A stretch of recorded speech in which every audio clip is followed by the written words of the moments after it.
ओम बंधु गगांचन निभम रुजिराक्षमालां पाशांकुशौ च वरदां निज बाहुदण्डै बिभ्राणमिन्दु सकलाभरणं त्रिनेत्रम् आराधाम्बिकेशमनिशं वपुराश्रयामि। नमस्कार, स्वागत है आपका आचार्यवाणी में। मैं आचार्य विक्रमादित्य आपके साथ हूँ। माँ भगवती जगदम्बा के निमित्त आपको हमने प्रार्थना करके सुनाई। ये भगवती की बड़ी सुंदर प्रार्थना है। इसमें भगवान अर्धनारीश्वर के श्री विग्रह का, भगवती का की शरण लेने का भक्त ध्यान करता है और उनका सुंदर स्तवन कर लेने से कहा जाता है कि समस्त प्रकार के कष्ट जीवन से दूर हो जाते हैं। नवरात्र का सुंदर अवसर आने वाला है और ऐसे में माँ भगवती का ध्यान अवश्य आपको करना चाहिए। ये जो नवरात्र, जो अक्टूबर का मध्यकाल है, ये बड़ा इंपॉर्टेंट है, बड़ा महत्वपूर्ण है। दायित्व को निर्वाह करने का अवसर है, कर्म करने का अवसर है। जो सो जाएंगे तो फिर वो सोते ही रहेंगे। ऐसे में श्राद्ध भी चल रहे हैं और नवरात्र आरंभ हुआ चाहते हैं। श्राद्ध भी कर्म प्रधान है। अपने पितरों के निमित्त जो व्यक्तियों कर्तव्य है उनको करने का अवसर है। नवरात्र आरंभ होंगे उस समय और नवरात्र साधना का अवसर है। भगवान ने स्वयं ये उदाहरण उपस्थित किया है कि माँ भगवती ने विभिन्न स्वरूप, प्रथम शैलपुत्री जय, द्वितीयम ब्रह्मचारी, नित्यम चंद्रघंटित कुष्मांडी चतुर्थकम, कि यानी भगवती ने शिव को प्राप्त किया। कितने वर्ष साधना करी?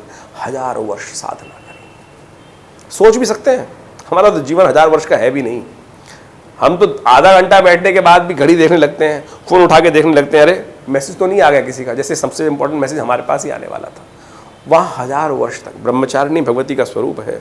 श्वेत वस्त्र धारण करती है। 1000 वर्ष तक जो सत्य था, प्राप्त होना था, भगवती को ही प्राप्त होने थे। शिव किसी और को प्राप्त हो ही नहीं सकते, लेकिन फिर भी साधना रत, उपासना कर, आराधना कर, तब जाकर शिव को प्राप्त कर सकते हैं। तो आप सत्य माने कि बिना साधना के, बिना श्रम के कुछ भी प्राप्त होने वाला नहीं। और ये समय चल रहा है श्रम करने का, श्राद्ध का कर्म, श्रद्धा का समर्पण कर्म का। ये समय बहुत विचित्र है। आप समझ लीजिए अक्टूबर का मध्यकाल जो है श्राद्ध का और साथ साथ नवरात्र का भी समय हो रहा है। तो क्या खेल आपके साथ होने वाला है।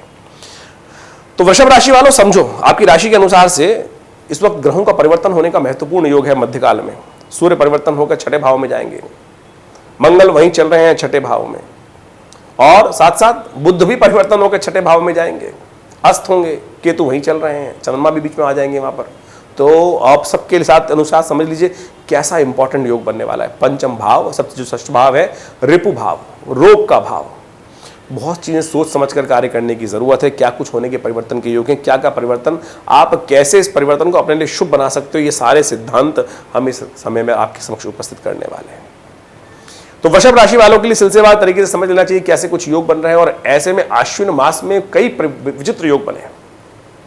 आश्विन मास में 5 शनिवार का योग बन गया। कहा जाता है कि 5 जो शनिवार का योग बनता है, इसके कारण से धरती पर विपदाएं आती हैं, भूकंप आते हैं, अशांति के योग बनते हैं, युद्ध के योग बनते हैं। और इस प्रकार का आश्विन जो मास में चल रहा है, ये योग साफ साफ वही दिखाई रहा है। वो सब घटनाएं घट रही हैं। इसके साथ साथ ऐसे में कहा गया कि आश्विन के यदि प्रथम पक्ष को देखें, हम कृष्ण पक्ष को देखें, तो तिथि बढ़ी और घट गई। जब तिथि बढ़े और घटे उसी पक्ष के अंदर, तो कहा जाता है कि भाव जो हैं चीज़ों के, वो ब्लफ फ्लक्चुएट करते हैं, ऊपर नीचे जाने के योग बनते हैं, बढ़ते हैं फिर घटते हैं फिर बढ़ते हैं, ऐसे योग बन जाते हैं कई बार। तो ऐसे में जो स्पेकुलेशन बिजनेस में है उनको ध्यान रखना चाहिए कि अभी जो पक्ष चल रहा है उसके अंदर उठापटक होने के महत्वपूर्ण योग रहे हैं, चलते हुए दिखाई दे रहे हैं।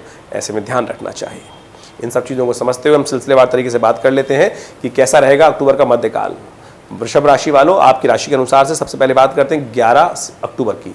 11 अक्टूबर को पंचांग क्या कहता है? आश्विन के कृष्ण पक्ष की द्वादशी तिथि है, बुधवार का अवसर है और सिंह में चल रहे हैं चंद्रमा। इस दिन सिंह में चंद्रमा आपके लिए बड़े अनुकूल दिखाई देते हैं, शुभ योग बनाते दिखाई दे रहे हैं, लाभ की स्थिति प्रशस्त करते दिखाई दे रहे हैं। यदि आप सही रूप से कार्य करेंगे तो बिल्कुल आप अपनी बुद्धि को गुस्सा ना करते हुए कार्य करेंगे, क्योंकि पंचम में चल रहे हैं सूर्य, वो अत्यधिक क्रोध दिला रहे हैं। यदि उसको ध्यान रखते हुए कार्य करेंगे तो बहुत सुंदर तरीके से लाभ के योग प्रशस्त आपके लिए दिखाई देते हैं। द्वादशी का श्राद्ध इस दिन किया जाएगा। जिनका गंतव्य द्वादशी को हुआ, पलायन हुआ, अपने पितरों के निमित्त अवश्य आपको श्राद्ध करना चाहिए। और इस बात का ध्यान रखें, ये जो पितृ कार्य हैं, अतज्य कार्य हैं, अंतज्य है, इनको छोड़े नहीं जा सकते। पूजा पाठ आप नहीं करेंगे तो उसका कर्म का फल आपको नहीं प्राप्त होगा। लेकिन अगर श्राद्ध इत्यादि कर्म नहीं करेंगे तो इसका ऋण चढ़ता जाएगा, चढ़ता जाएगा, चढ़ता जाएगा, चढ़ता जाएगा। इस बात को ध्यान रखना चाहिए। हमारे ऋषि मुनि बड़े बुद्धिमान थे, उन्होंने शोध कर इस विज्ञान का सृजन किया। कई मूर्ख आए और जिन्होंने इनके ऊपर कई अपवाद उपस्थित किए, उनकी भ्रांति में न फंसे। वो खुद तो गड्ढे में गए ही गए, औरों को भी खींच के ले जा रहे हैं। लेकिन आप बुद्धिमान हैं, इस शास्त्र की वर्णन तरीकों को समझते हुए कार्य करने का प्रयास करें तो अवश्य कल्याण के योग बनेंगे। द्वादशी तिथि है, द्वादशी के निमित्त श्राद्ध किया जाए, उपाय क्या किया जाए वो भी समझ लीजिए। ऐसे में सबसे बढ़िया उपाय विशेष तौर पर जो दिखाई देता है, भगवान विष्णु की उपासना, ओम नमो नारायण। श्वेत वस्त्र भगवान को, श्वेत फूल जो है भगवान को अर्पित करें, तुलसी दल भगवान को अर्पित करें, इससे कल्याण के योग बनेंगे। 12 अक्टूबर की ग्रह गणना देखें तो बृहस्पतिवार का अवसर, त्रयोदशी तिथि और ग्रहों का योग परिवर्तन की तरफ जाएगा। ऐसे में परिवर्तन आपके लिए बड़ा महत्वपूर्ण रहेगा। आप समझें, आपके लिए शुभ योग बने हुए हैं, आगे बढ़ने के अवसर प्रशस्त कर रहे हैं, शुभ भावनाओं को देने वाले हैं और धनागमन, सुख के आगमन की सूचना देते दिखाई दे रहे हैं। त्रयोदशी है, त्रयोदशी का श्राद्ध इस दिन रहेगा। साथ साथ प्रदोष भी है, गुरु प्रदोष है और साथ साथ मासिक शिवरात्रि का योग भी बन रहा है। और शाम को करीब करीब 6:41 पर सूर्यास्त के आसपास चंद्रमा परिवर्तन की तरफ जा रहे हैं और ये आपके लिए बड़ा सुंदर बुद्धि में धर्म का उदय करने का योग बना रहे हैं। कोशिश ये करें आगे आने वाले 3-4 दिनों को और शुभ करने के लिए प्रदोष काल में, जो प्रदोष है, गुरु प्रदोष का योग बन रहा है, भगवान शिव की सुंदर आराधना करने का प्रयास करें। आपकी राशि के अनुसार से दूध के द्वारा भगवान का अभिषेक करना, उसमें थोड़ा तिल डालकर अभिषेक करना बड़ा कल्याणकारी रहेगा, क्योंकि शनि इस वक्त आपकी राशि में 11वें भाव, दशम भाव में चल रहे हैं और थोड़े वक्री हैं, उसकी शक्ति प्राप्त होगी और कल्याणकारी योग बनेंगे। तो बड़ा सुंदर योग रहेगा, इस तिथि को निकालिएगा मत, कल्याण के योग बनेंगे। 13 तारीख की यदि हम बात करें तो उस दिन शुक्रवार का अवसर, चतुर्दशी तिथि है, चतुर्दशी का श्राद्ध किया जाएगा। ग्रह गणना आपके अनुकूल है, नए विचारों का उदय होने के मन में योग बनते दिखाई दे रहे हैं। आप यदि अपने कार्य में प्रशस्त होकर कार्य करेंगे तो सुंदर तरीके से विजय और सफलता के योग आपकी राशि के अनुसार से बन सकते हैं। शुक्रवार का अवसर, गौ सेवा करना सबसे प्रशस्त दिखाई देता है। खट्टे फलों का दान करना आपकी राशि के अनुसार से शुभ दिखाई देता है। 14 तारीख यदि हम बात करें तो शनिवार का अवसर है और साथ साथ अमावस्या तिथि है।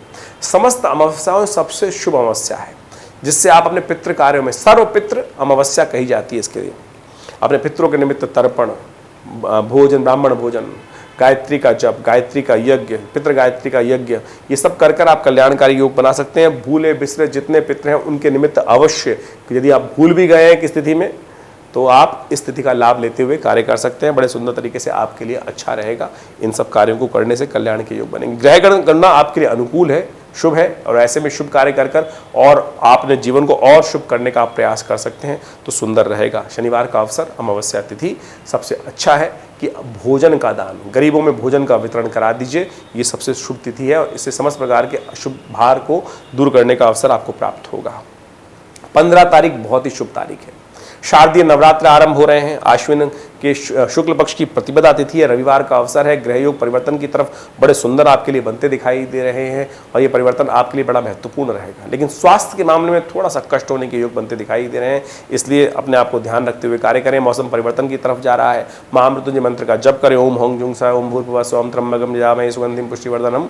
ये मंत्र का जप करना आपके लिए अच्छा रहेगा, कष्टों को दूर करने वाला रहेगा। थोड़ा स्वास्थ्य के दृष्टिकोण से समय भारी दिखाई देता है। थोड़े से शत्रु आपको परेशान करने के योग बना सकते हैं। आपके कॉम्पिटिटर्स आपके खिलाफ कोई साजिश रच सकते हैं। इन सब बातों का ध्यान रखना है। कैसे विजय प्राप्त हो, विजय का भी मंत्र साथ में दे रहे हैं हम आपको। नवरात्र आरंभ हो रहे हैं और इस बार भगवती का आगमन हो रहा है गज पर, सिंह, विशेष तौर पर हाथी पर आरूढ़ होकर। माँ भगवती कृपा प्राप्त करने के निमित्त नवरात्र का कलश स्थापना सुबह सुबह ही कर लीजिए। ये सबसे शुभ योग है। सुबह सुबह स्नान कर कर भगवती की कलश की स्थापना करें, भगवती का पूजन करें, भगवती के मंत्रों का जप करें। ओम आईं ह्रीं क्लीं चामुंडायै विच्चे, इस मंत्र का जप करें और नित्यपति एक माला जप करें। इससे बड़ा कल्याणकारी योग बनेगा। माँ भगवती की कृपा से आपके समस्त कष्ट दूर होंगे। हमने विवेकानंद योग आश्रम में बड़ा विशाल यज्ञ रखा है 9 दिवस पर्यंत, जो चलेगा पूरे 9 दिवस तक। जो हमारे आश्रम में माँ भगवती की श्री विग्रह प्रतिष्ठित है, जो मुल्तान से 1947 में पधारी 400 वर्ष पुराना भगवती का चमत्कारी श्री विग्रह है, मनोकामना सिद्ध करने वाला श्री विग्रह है। जब से आश्रम में प्रतिष्ठित हुआ माँ पिताजी के आशीर्वाद से, आचार्य जी के आशीर्वाद से, तब से वहाँ नित्य प्रति यज्ञ चल रहा है भगवती के निमित्त। आप भी उसमें सम्मिलित हो सकते हैं। इस नवरात्र में दुर्गा सप्तशती के संपूर्ण 13 अध्यायों का यज्ञ नित्यपति रहेगा। शाम को 6 बजे से लेकर करीब करीब रात्रि में 9 बजे तक। जिनको आ बैठना हो उसमें स्थान आरक्षित कराने के लिए सुंदर फोन पर व्यवस्था बना सकते हैं। 16 तारीख की ग्रहगणना विशेष तौर पर दिखा रही है कि उस दिन भगवती ब्रह्मचारिणी देवी की आराधना करने का द्वितीय नवरात्र का अवसर है। सोमवार का अवसर, द्वितीया तिथि, और इस दिन विशेष तौर पर ग्रह गणना आपके लिए थोड़ी सी भारी है। स्वास्थ्य का ध्यान रखें, अपने विशेष तौर पर उल्टे सीधे काम ना करें। स्वास्थ्य में थोड़ा सा कष्ट होने के योग दिखाई देते हैं, ध्यान रखते हुए कार्य करें। खर्चे ना ज़्यादा हों, इस बात का भी ध्यान रखना है। बेकार खर्चे आपके जिम्मे पड़ सकते हैं। लेकिन धन आगमन की भी सूचना दे रहा है ग्रह।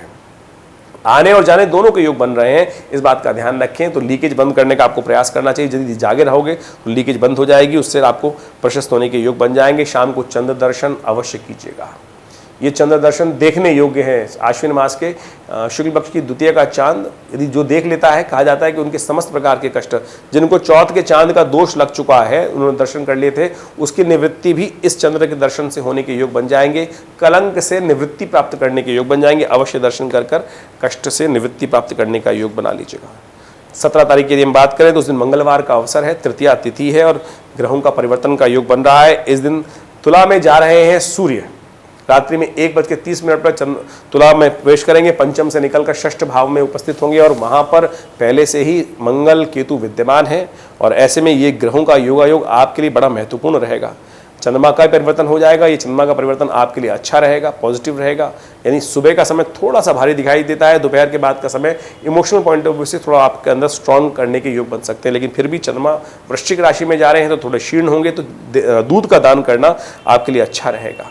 सूर्य का परिवर्तन जो हो रहा है उसका पुण्य अगले दिन रहेगा, क्योंकि संक्रांति रात को करीब 1:30 पर रहेगी, तो संक्रांति का पुण्य अगले दिन रहेगा। उनके निमित्त दान करना, गर्म वस्त्रों का दान करना, अन्न का दान करना अगले दिन किया जाना चाहिए, वो आपको समझ सकते हैं।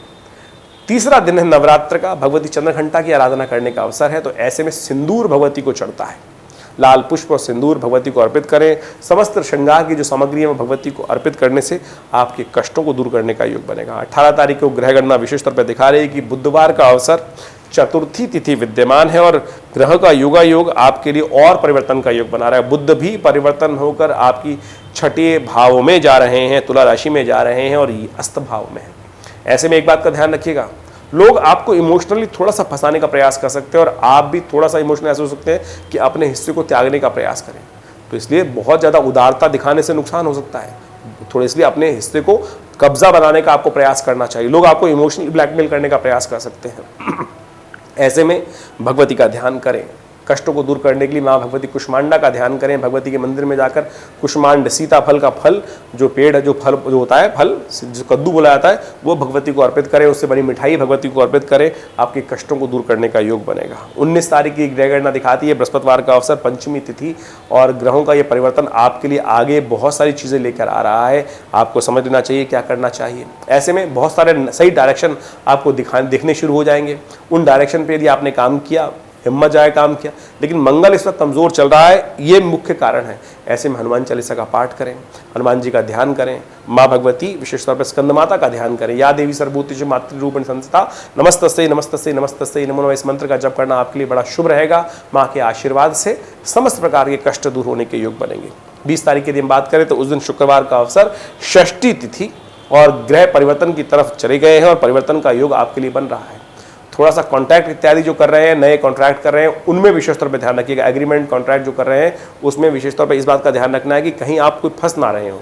नए कार्य साइन करते वक्त, नए कार्य असाइन होते हुए थोड़े से डेलिकेट रहते हुए आप ध्यान रखते हुए कार्य करना आपके लिए बहुत ज़रूरी रहेगा। कई ग्रह अस्त होने के कारण से आपके मनोमस्तिष्क में थोड़ा सा लेजीनेस आ सकती है, तो उसको अलर्ट करने का आपको प्रयास करना चाहिए। भगवती कात्यायनी का ध्यान करें। सर्वमंगल मांगल्ये शिवे सर्वार्थ साधिके शरण्ये त्र्यंबके गौरी नारायणी नमोस्तुते, इस मंत्र का जप करें। भगवती को आप विशेष तौर पर शक्ति प्राप्त करने के निमित्त शहद के द्वारा भगवती का स्नान कराएं। इससे आपको लाभ प्राप्त होगा, कष्ट दूर करने के योग बनेंगे। धन्यवाद, नमस्कार। नवरात्रों पर हमने विवेकानंद योगाश्रम में बहुत विशाल यज्ञ का, भगवती का श्री विग्रह जो आश्रम पे प्रतिष्ठित है वो 1947 में मुल्तान से पधारा। कहा जाता है 400 साल से पुराना भगवती का श्री विग्रह है और जो बहुत शुभ रूप से भगवती का प्रतिष्ठित है। मुल्तान से कोई एक व्यक्ति लेकर आया मूर्ति संदूक में बंद कर और वो हमारे पिता आचार्य श्री केशव देव जी महाराज को वो 1947 में लाकर, जब पार्टीशन हो रहा था विशेष तौर पर, तब जाकर उनको प्राप्त हुई और उन्हीं की प्रतिष्ठा हमारे आश्रम में की गई है। करीब करीब 400 साल पुराना भगवती का चमत्कारी श्री विग्रह है और उन्हीं के सानिध्य में ये विशाल माँ भगवती का यज्ञ जो किया जा रहा है, सहस्त्र चंडी महायज्ञ किया जा रहा है, उसमें सब लोग विशेष तौर पर इस दुर्गा सप्तशती के संपूर्ण 13 अध्यायों का नित्यप्रति यज्ञ करते हैं और आप भी उस यज्ञ में स्वयं सम्मिलित हो सकते हैं। जो कहते हैं ना कि माँ भगवती कृपा प्राप्त होती है नहीं होती पता ही नहीं चलता है।